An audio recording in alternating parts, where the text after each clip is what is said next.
Alors quand on parle de réseaux, et encore plus de réseaux virtuels, et notamment de LinkedIn, on ne pouvait pas ne pas inviter la star de tous les réseaux. Moi, je ne sais pas vous, mais à chaque fois que que je me mets sur LinkedIn, je vois sa tête. Sa tête, il s'appelle Ruben, Ruben Acide, donc qui a gentiment accepté d'être avec nous ce soir. Donc merci Ruben.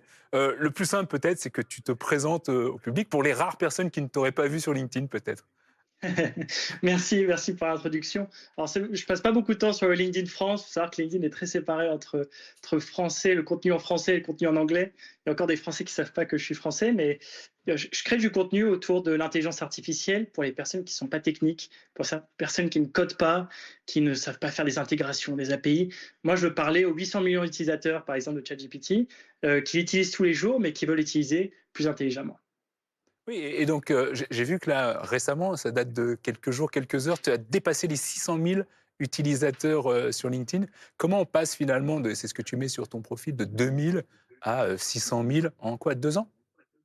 C'est ça, en 2 ans, ça peut être assez impressionnant. On peut croire que j'ai fait des pubs ou qu'il y a un hack, il y a un secret. En réalité, la seule chose que j'ai faite, c'est que le 30 novembre 2022, quand ChatGPT venait de sortir, il y a eu une documentation qui est sortie, mais qui était très technique.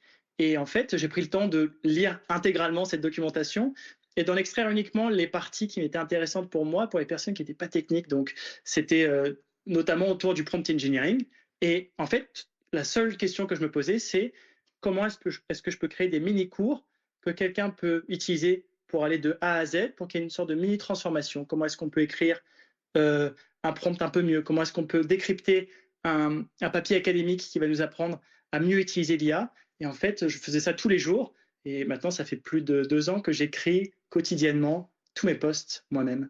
Ouais. Et là, justement, on te voit à l'écran, enfin, je sais pas si tu vois, à chaque fois qu'on te voit, c'est toi ou c'est ton avatar?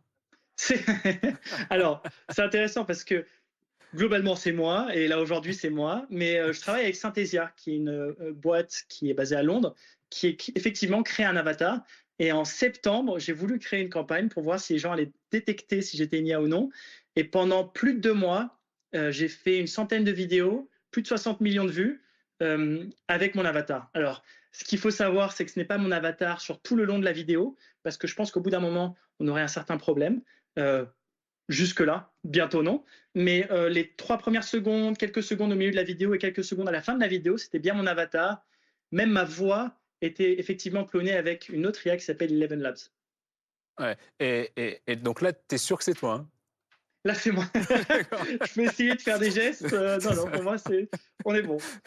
Et s'il fallait que tu conseilles des professionnels qui veulent aller développer leur réseau sur LinkedIn, ce serait quoi ton meilleur conseil aujourd'hui? Tu vois, typiquement, hein, Alors, c'est rigolo parce ouais, bien que sûr. euh, toi, ça fait 2 ans que tu t'es mis à LinkedIn. Moi, ça fait 20 ans que je suis sur LinkedIn. Mais je ne les ai jamais pris sérieusement. Donc, tu vois, je m'intègre dedans pour prendre de tes conseils et dire OK, comment on essaye d'aller un peu plus loin. Tu vois. Moi, j'ai des conseils qui ne sont pas classiques. Beaucoup de personnes parlent de personal branding. Moi, j'y crois pas vraiment. Je pense que ce qui est intéressant, c'est la valeur qu'on peut apporter à quelqu'un d'autre. Et cette valeur-là, elle est pas tant sur qu'est-ce que j'ai mangé le matin ou pourquoi est-ce que j'ai fait X ou Y chose dans ma carrière. Ça, j'y crois moins. Ce dans quoi je crois plus, c'est plutôt avoir une expertise dont les gens ont besoin. Par exemple, mettons qu'on soit UX designer. Par exemple, on design des sites web et qu'on veut avoir une audience de personnes qui veulent apprendre, ou alors une audience de personnes qui ont besoin d'avoir un site web, et ben, on va créer du contenu autour de cette thématique tous les jours pour essayer de régler un des problèmes qu'ont les gens sur cette thématique-là. Et donc, généralement, en fait, moi, dans mon contenu, je m'extrais complètement. C'est très rare que je parle de moi-même. Quelques rares fois dans l'année, je vais le faire, peut-être pour mon anniversaire ou j'aime bien le faire aussi le nouvel an. Mais il faut imaginer que je fais 2 posts par jour, donc c'est plus de 700 posts par an. Et dans ces 700 posts, il n'y en a que 2 où je parle de moi.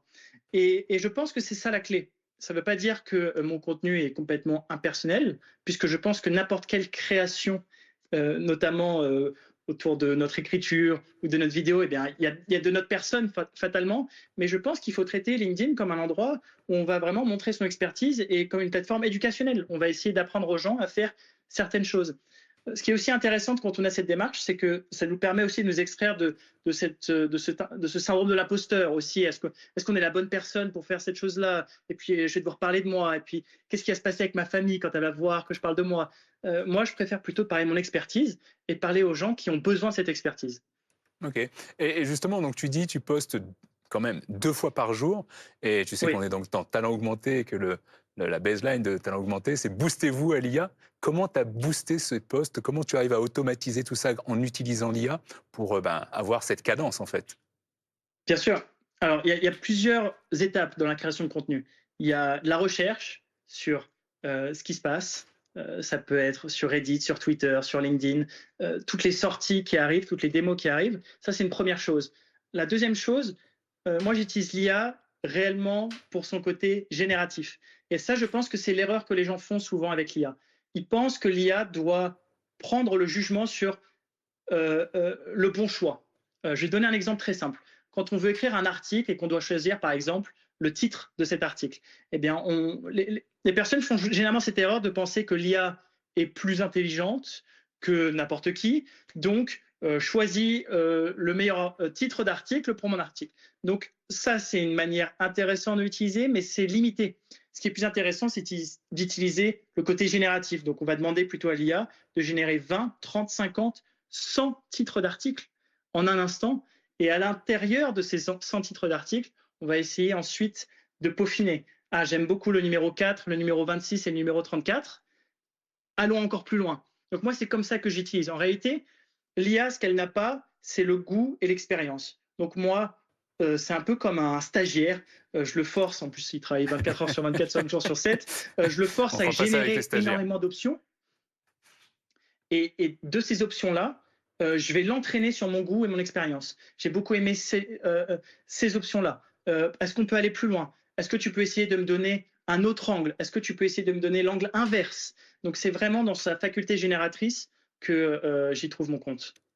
Mais est-ce que, justement, quand tu fais, en fait, ces séquences où tu vas demander à l'IA de générer plein de plein de propositions quelque part. Est-ce qu'à un moment tu t'es dit: «Ah waouh, là j'aurais, moi-même j'aurais pas fait mieux et j'aurais pas trouvé la meilleure accroche»? Est-ce qu'il y a quand même pas des fois où tu te dis, Bien sûr, ça va très, très loin? ça va très très loin. Moi, ma tagline sur mon LinkedIn que j'ai depuis plus de 2 ans, c'est Master AI before it masters you. Pour arriver à cette tagline, j'ai créé plus de 1000 taglines. Et souvent, je me pose cette question-là. Créer plus de 1000 taglines, si on devait me demander systématiquement d'en créer une qui est complètement différente, ça me prendrait, je ne sais pas, des jours, des semaines, puis je pense qu'aussi il y aurait une certaine fatigue cognitive. Là, avec l'IA, ce qui est génial, c'est qu'il n'y a aucune fatigue cognitive. La Mmh. fatigue cognitive, c'est ma capacité de dire oui, non, oui, non, oui, non. Et en fait, dans ces 1000 générations, je n'ai pas demandé juste crée-moi en 1000. Je suis allé peut-être 10 par 10, puis ensuite 50 par 50, jusqu'à trouver la bonne. Et c'est ça qui est intéressant, c'est que je vais combiner mon goût et mon expérience, vraiment mon gut feeling, ce que je vais ressentir à l'instant T, à quasiment cette capacité infinie de générer des options. Mmh. Mais alors pour le coup, donc en 2 ans, tu pars de zéro, de quelques milliers à 600 000. Tu génères Oui, énormément avec l'IA, tu gardes quand même cette compétence humaine et c'est toujours ce qu'on dit, c'est ce combo finalement entre l'humain et l'IA. Dans ces 600 exactement. 000, combien de personnes te servent véritablement dans ton réseau? C'est plus accessible. En fait, mon LinkedIn est devenu un peu différent. Par exemple, dans mes demandes de connexion, j'en ai plus de 26 000. Ok, j'ai pas répondu. Mes messages aussi sont plus réellement accessibles. C'est dommage. C'est vrai. Donc, j'essaie de donner aux gens d'autres endroits pour pouvoir se connecter avec moi. Je donne des keynotes où je peux me connecter avec les personnes. Mais c'est vrai que je suis arrivé à un stade, peut-être qui n'est pas louable pour tout le monde, où la meilleure chose que je peux faire pour ma communauté, c'est de créer du contenu gratuitement que les gens peuvent utiliser plus tard.